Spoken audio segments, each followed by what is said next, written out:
Hey there, listeners. Well, I had a great interview with a guy called Paul Gravey, and Paul is the founder and CEO of an organization called the Data Group. He's also an author of a book that's about to be released called Data Driven Leaders.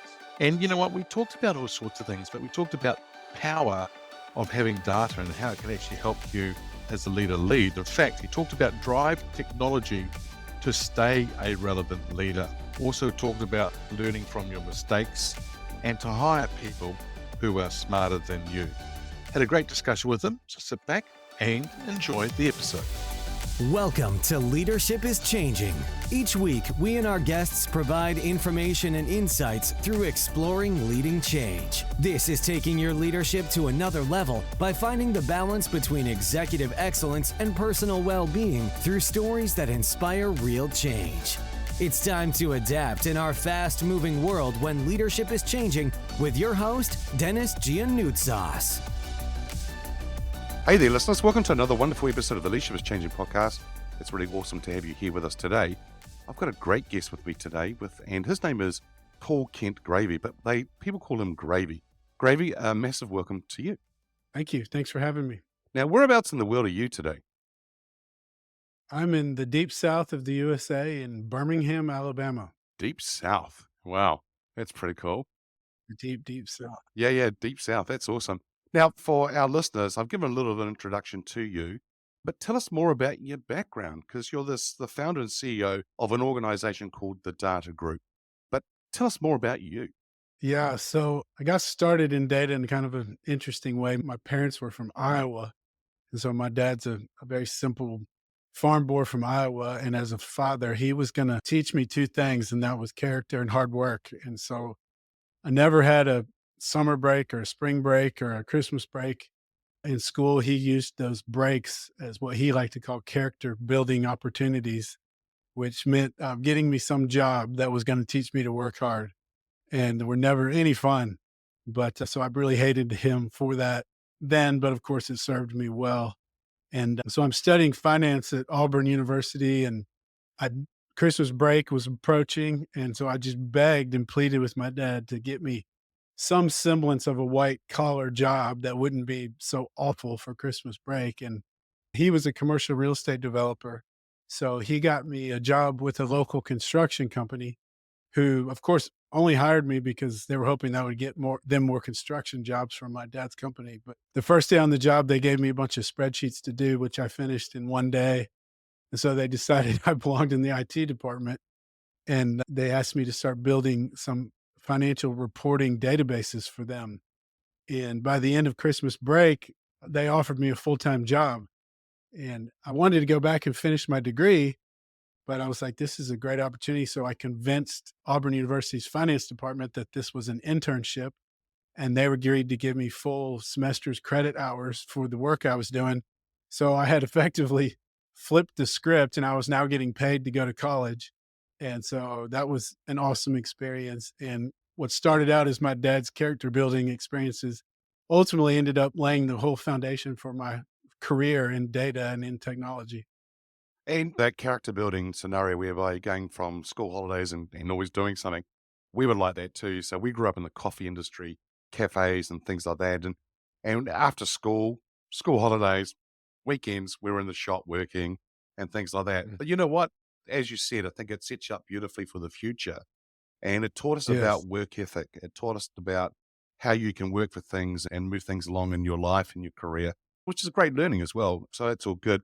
Now, the other thing too I wanted to ask you here is you've also tell us more about what other things you may have done in your life as well, because you've got this organization. Has there been anything else that you may have done too? Yeah. So that first experience, I've started 9 all data centered companies since then. So all of my businesses have been focused on data, and to varying degrees, we've tried foraying into UI development at various times, and that has not always gone so well. And so you learn from your mistakes, and you learn where your gifts are and where your talents are. And so in this latest company, we just really focused on what me and my team that have been with me for over 12 years now are really good at, which is data in the back end, data warehouses, data integrations, APIs, all those things, which is why we named the company the Data Group, and it keeps us solely focused on what we're really good and gifted at, which is the back end and the data platforms, the data integrations and REST APIs and all the things that involve data. And have you put a lot of that into a book? Yeah, so writing a book called Data Driven Leader right now that'll come out in the spring, and very excited about that. My first book. It's a lot of work. It's really challenging, but it's a lot of fun. Excellent. And what's that going to be about? Of course, data and using that data to lead is possibly what you're going to be. Is it going to be about? Yeah, so one thing that I just find interesting is so many CEOs, as soon as you start talking about data or technology, they go, "Oh, I don't understand any of that." Like, you talk to my CTO, talk to my IT team.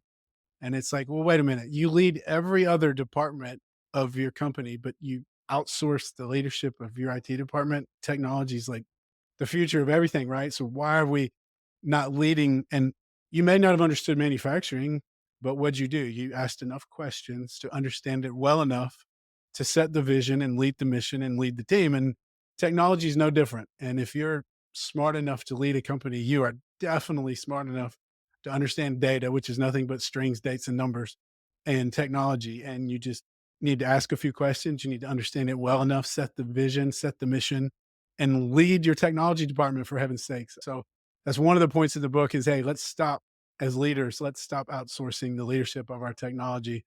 Let's grasp it. Let's understand it. It's not complicated. And let's be the leaders of our technology departments.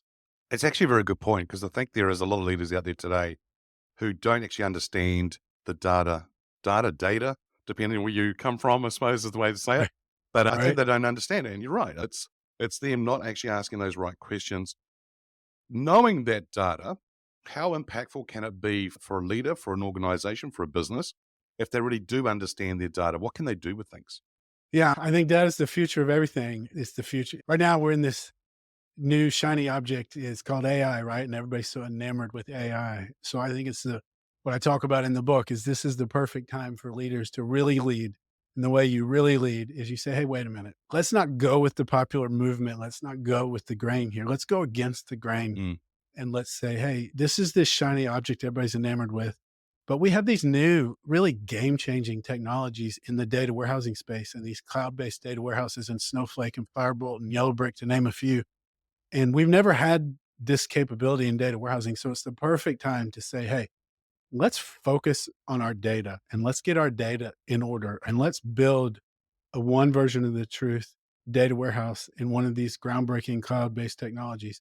And then we've laid the foundation to finally truly become a data driven organization. And we've laid the foundation for future AI initiatives because AI runs on data. And so if your data is garbage and you're feeding garbage into your AI machines, we all know what you're going to get. So lay the foundation, build your one version of the truth data warehouse, become a data driven leader, transform your company into a data driven organization. And now you've laid the foundation as AI matures to take advantage of that with good, solid data. Yeah, it's a good point. Because I think it's also the fact that if you don't have a strong core business, don't understand the data, and if it's not right, it doesn't matter what AI you use, it's not going to be as effective. Yeah, so it's totally, Right. yeah, yeah, very much. Yeah, you can have the best AI algorithms in the world. You feed a bunch of garbage into them, it's not going to go well. Nah, no, not at all. Not at all. Do you follow any sports and do you support any sporting teams? Yes, unfortunately, I'm a big Fortunately. Auburn. Unfortunately, big. I'm an Auburn alum, a big Auburn football fan, and we are terrible right now. So it's a very humbling time to be an Auburn fan, but it's good. It's another character building opportunity. That's a good way of putting it. Have you bet the Dallas Cowboys? I grew up in Dallas 100 years ago. I grew up in Dallas. Grew up back in the glory days of Roger Staubach and Tom Landry and Tony Dorsett and Drew Pearson. I was a huge Cowboys fan growing up.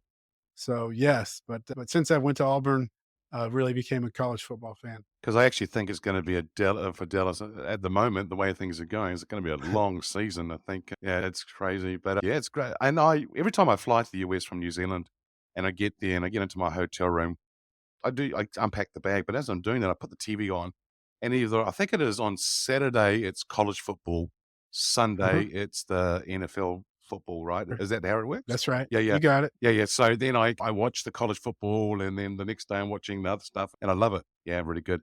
Now, question I've got for you here is, how did you actually get into leadership yourself? Well, it was the mid 90s and I was in my mid 20s, and that was the height of the dot com boom Mm, when if you were a 20-something-year-old and you understood technology and the internet, you could raise millions of dollars for an idea on the back of a napkin, and I was happened to be blessed enough to be one of those 20-something-year-olds, and so suddenly found myself with 35 plus employees, and so it was sink or swim time, right? And again, another wonderful thing my dad taught me was to hire people smarter than me, which was easy for me to do. And so I hired a bunch of really smart data engineers and programmers. And I was smart enough to build a fun, great culture to set the mission, set the vision, and lead the team. I know I made a ton of mistakes being a stupid, arrogant 20-something-year-old, but it was an amazing learning experience. And it really set the foundation. It gave me the confidence as a leader moving forward for the rest of my career. And that's key, isn't it? About hiring smarter people. And I think that a lot of leaders today think they need to know all the answers or for it all to be them. And it's not. It's about you hiring smart people around you and enabling them and empowering them to fly, which in turn will help your That's right. business fly as well. That's right. Yeah, yeah. Yep. Yeah, absolutely. 100%. Now, this person could be from history or they could be alive. Who's your favorite leader and why? Yeah, well, I have to give you 3 because I can't leave them. I have 3 top 3, and I can't leave any of them. Dr. John C. Maxwell, Pastor Chris Hodges, and Pastor Craig Rochelle. Those are my 3 mentors. They're my 3 guys. I read all their books. I go to all their events. I'm part of the John Maxwell team. You know, John's written over 90 leadership books and is widely considered to be the number 1 leadership guru in the world. But what I love about John and Pastor Chris and Pastor Craig is I don't know, they can never attribute who exactly said this quote, but Mm, it's basically, if you can't explain it simply, then you don't understand it well enough. And that's truly John and Pastor Chris and Pastor Craig's gift is they explain leadership and the very complex nuances of leadership in such simple ways that everybody can understand it. And that's true genius. And that's truly understanding the subject of leadership. And so I love them. I love their leadership lessons, their books, and their events. And they're my 3 guys that I follow. awesome. Now, John Maxwell, I've followed for 30 years as well, and I've met him several times, been to his house Great guy. a couple times, and I joined the John Maxwell team. I think I was the third one to join. And You so go way back. one of the founders as they call us, Awesome. when we started that John Maxwell team with a guy called Paul Martinelli and Ah, Scott Fay yeah. and things like that. And so it's really quite cool. But the thing I say this to a lot of leaders that I work with is the fact that John Maxwell writes in a way that's simple for you to understand, Yes. just what you were saying, right? And the Yeah. important thing here is there's no complication. It's very simple. Read it. And he puts it, as I say, into layman's terms rather than where a lot of Yeah. people write leadership books and it's very much technical jargon and it's just difficult to understand. So you're right. So listeners, if you haven't really checked out, John Maxwell is a great author and he's written about over 80 books now on different things. But one book I would say for you to look at is the 21 Irrefutable Laws of Leadership. It's a great book to start. And but the very first one I think I read of him was develop the leader within you, and develop the Yeah. leaders around you. Some really good stuff. So yeah, so Grave has just shared that. John Maxwell is a wonderful thing. Now, you and John, or the pastors, the 2 pastors, if you were to sit down, say the 4 of you are sitting on the bench, on a park bench, having a coffee together, would there be one question you would love to ask them? Yeah. Pastor Chris, and I know John and Craig probably do this same exercise, but he talks about when he hires people, how he hires people that he knows he would love to spend his free time with. So he hires people that he'd like to spend time with on the weekend. Yep. And he talks about that, and I've heard him talk about that on numerous occasions in one of his methods of hiring. But I've always wanted to ask him, so how do you do that? Like, what do you ask them? What are the questions you ask to get to know somebody to know, like, yeah, this is somebody I would want to hang out with on the weekend? So that's one question I would definitely want to ask Pastor Chris. Craig Rochelle, I stole his subtitle to his leadership podcast, which is awesome, is everybody wins when the leader gets better. And for data driven leader, I stole his subtitle and said, everybody wins when the leader becomes data driven. So he's a great data driven leader and he does a good job with data. And I would just love to ask him about what he's doing in his leadership with data and talk to him more about data because he is truly trying to be a data driven leader. And John, I guess the one really personal conversation I had with John over breakfast one time was about college football. And we sat there and had a great conversation about college football. So I guess if we sat down again, there's probably a pretty good chance we'd end up talking about college football again. Yeah, yeah, and he's got some great connections in college football, basketball that he's worked with coaches as well. Yeah. Some really good, so fascinating. I really wish that you could actually take some time now to go and ask those guys those questions because I think it would be great learning for you, but also for others as well to share it with others. Mm. So, Gravy, the show here is called Leadership is Changing. When I talk about that title or that statement, what does it mean for you? Yeah, as you know, I mean, with John Maxwell, the fundamental concepts of leadership never change. Servant leadership and setting the mission and setting the vision. But of course, what is changing, we all know, and what's constantly being talked about is technology. And that is changing fast. And again, that's why I already talked about it, but just trying to get CEOs to really understand that, hey, quit outsourcing the leadership of your technology. Data is very simple. It's strings, dates, and numbers. This is not complicated stuff. And take control and lead your technological vision for your company and lead your technology department. Mm. It's so critical to stay relevant today as a leader to understand data and to understand technology and to be a strong leader in those areas. And so that's what I really think is changing. And if you're a leader, you're probably for the most part leading people younger than you, and the younger generation is very technologically oriented. And if they see you as not understanding technology, they're going to pretty much see you as irrelevant. Yeah. And it's going to be very difficult to have. John Maxwell says leadership is influence, nothing more, nothing less. And it's going to be pretty difficult for you to have a lot of influence over them if they see you as irrelevant from a technology perspective. And being relevant and staying relevant, I think, is really quite key. And in fact, I talk about that as part of the introduction with this podcast is the fact that things are changing so quickly that we need to be changing quick Yeah. enough. If we don't, we run the risk of becoming irrelevant and being left Right. behind. That's Yeah. one thing. The other thing I think what you're saying is as well is that I think there's a lot of leaders today, execs and that, who think they don't need to be digital savvy. They don't need to know about the technology. And I'm not saying they have to be an expert, but they do have to have an awareness, right? Because otherwise they will become relevant too, which is important. Now, you just talked about staying relevant and so forth. I think that we're finding that the world's getting faster. I don't know about you, but I think technology is driving a lot of it from a data perspective, from business, from a social perspective. All of that's getting faster. So, in your opinion or your thoughts, a leader to be successful in today's world, what do they need to do? Yeah, and again, it's going against the grain. It's slowing down. It's not letting the world and the pace of the world speed you up, being very strategic. Leading is influence. And so, in order to have influence, you need to have trust. And trust is built over a long period of time of people seeing you making good decisions. And as you make good decisions, they build trust.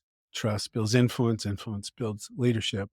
And so I think, again, it sounds like a broken record, but again, I think focusing on your data so that you can build a one version of the truth data warehouse, transform your company into a data driven business, transform yourself into a data driven leader that's now making better data driven decisions, which leads to more good decisions, which leads to more trust, more influence, more leadership.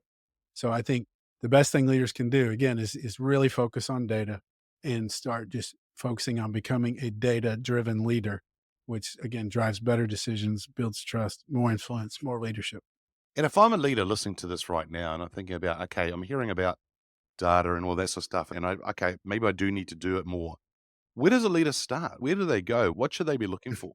Yeah, it's one of the fun things I talk about in Data Driven Leader. And it's really because of the new technologies that we have and these game changing cloud-based data warehouses and Snowflake and the competitors Firebolt and Yellowbrick. They're all great, and we got more competitors coming up. But it used to be we were using the wrong tools for the job, and we were trying to build data warehouses in SQL databases that were transactional, and they weren't designed to be data warehouses. And in doing so, we had to do all of this planning to build data cubes and do all of this strategic data strategy.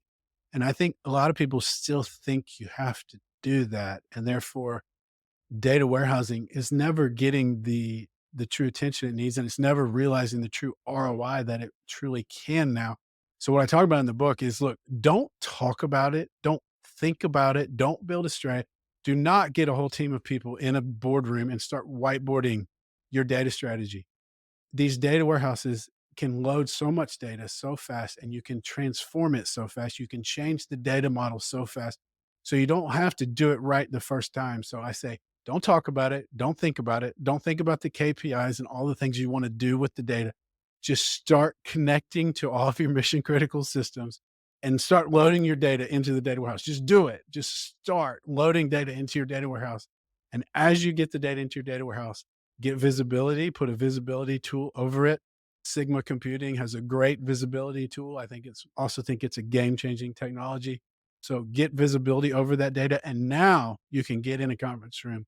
You can actually see the data in your warehouse. And now we can have meaningful strategic discussions about how to fix the data, where the problems are, clean the data, fix the data, enrich the data, and build a true one version of the truth data warehouse that's going to truly change our business. I'm going to let you in a little secret here. I started my career as a computer programmer. And as you're talking about some of this, I'm going like, yep, I know what you're talking. I have the idea a little bit about it, but especially around SQL databases and things like that. I started as a COBOL programmer many years ago too, in my early 20s and the 90s as well. That's good. It's good that you and I are still looking young. So that's always good. But Yeah. and the reason I'm bringing this up is that you and I have seen a lot of change over time, which has happened. We've also been employees, but we also have employees. So if we were to change lens right now, and because we've been talking about leadership, and we put the lens of an employee on right now, has employees' expectations of leaders changed? Well, no, the thing you want in your leader is what I talked about before, trust. And then once you trust them and trust is built over a long period of time. And, it's one of the scary things about trust. And Pastor Chris talks about this is how it takes years and years and years to build trust. And you can destroy trust in an instant and in one bad decision. And that's the scary thing about leadership and about trust. But employees expect their leaders to make good decisions and lead them strategically on the right path, to set the vision, to set the mission, and then just lead them on that mission. And Craig Groeschel talks about, you can never talk about the vision and the mission enough. And you talk about it and you talk about it until you're sick of talking about it. And then you talk about it some more. And I think that's what our employees expect us to set the vision and set the mission, and then just stay laser focused on leading them on that mission, Mm-hmm. make good decisions, make the course corrections that are necessary. And I hate to say it, but one of the things that always builds trust and is something that I don't think leaders do enough of, but it's firing. And everybody knows kind of who it is on the team that is the laggard and is dragging the team down. And it's usually the leader's kind of the last person to know. And nothing builds more trust and enthuses the team when a leader takes those necessary actions and makes those hard decisions and maybe gets rid of the team members that need to be gotten rid of to make the team better. Yep. And so those are some of the things that I think employees look to, those hard decisions and those track record of good decisions. And I think building a data warehouse, building data so you can make good data driven decisions is only going to help you in all those efforts. Nothing worse working for a leader who doesn't make a decision, eh? Right. Right. And Simon Sinek, he has a funny talk where he talks about how everyone on the team knows who is not pulling their weight. Everyone, and he says, he uses a cuss word I'm not going to use, but he says, just ask the team who's the jerk. And he uses another word. And he says, everybody will point to the same guy. And then he says, ask everybody on the team who's the person on the team that they all know they can trust. And everybody will point to the same person. So, like, these are easy things to figure out. Yeah, definitely. And then it's not complicated. And I don't get it why some leaders take 18 months, 2 years for that person to be moved on or whatever, or try and work Yeah, out what's going on to help the person, right? You don't have to always just move them on. Yeah. Or I sometimes actually think they're not in the right role. There's not the right fit. And you put them into another yeah, role under another leader and they take off, they sure. fly, right? Which is really quite good. Uh, Yeah, right people in the right seats. yeah, and Craig and I on his podcast, and I'm on this podcast, are always in the charts and around about the same sort of area as well. When you're talking about Craig, and so it's a good podcast for people to check out too. Oh yeah, Mm. love his podcast. Yeah, excellent. The other question I've got for you is if you were to get your crystal ball out now and think about the future, where do you see leadership being in 5 years? Yeah, well, and it's what we've talked about. Obviously, it's going to be with technology. Technology's changing everything, and so again, the younger generation is so technologically driven. The younger generation, they expect to be able to self-service everything they do through portals and online. And so I think leaders really, really need to stay relevant by grasping and leading their technology, leading their data initiatives, building the foundation for the future AI initiatives as it matures. And that's what's going to keep leaders relevant over the next 5 years is you don't like you said earlier, you don't have to understand it all. You don't have to understand every nuance of technology. You just need to know enough, ask enough questions that you can set the vision and set the mission and then lead it well. And you do that for every other department in your company. You pull the team members in, you ask questions, you understand it well enough to set the vision and lead the mission. And I think more CEOs have got to quit this thing. I don't understand technology and I don't understand data, and I'm going to outsource the leadership of that to people that I hire that do. They need to get with those people, ask the questions, understand it, and lead the mission. And if you don't become a relevant leader in technology, it's going to be really difficult to stay relevant as a leader. Yep, very much so. Well, it's been a pleasure talking to you today. Gravy, if people wanted to get hold of you, where can they go? Yeah, our website, thedatagroup.cloud, and my LinkedIn profile, which you'll put in the podcast notes. Yeah, and actually on his website right now, listeners, he's got a great little video you can check out, even though I know he's going to be updating the website very soon too. But do check it out as well. Gravy, once again, thank you so much for joining me today. It's been a real pleasure talking with you. It was a pleasure. Thank you. Thank you for having me. Excellent. Well, there you go, listeners. Well, what a great conversation. Character and hard work is really what shapes leaders, which is very important. But you know what? We need to learn from our mistakes. And the thing here is that if you go against the grain and you start thinking about things, maybe asking questions to learn more, that'll be important. Remember, hiring people who are smarter than you is always important. So drive technology, lead with technology to stay relevant as a leader. It's always a pleasure being with you. Thanks for joining us. Until next time, bye for now. Thank you for listening to this episode of Leadership is Changing with your host, Dennis Giannoutsas. Each week, we and our guests provide information and insights through exploring leading change, inspiring executives and leaders to adapt and lead a bigger game in a fast-moving world.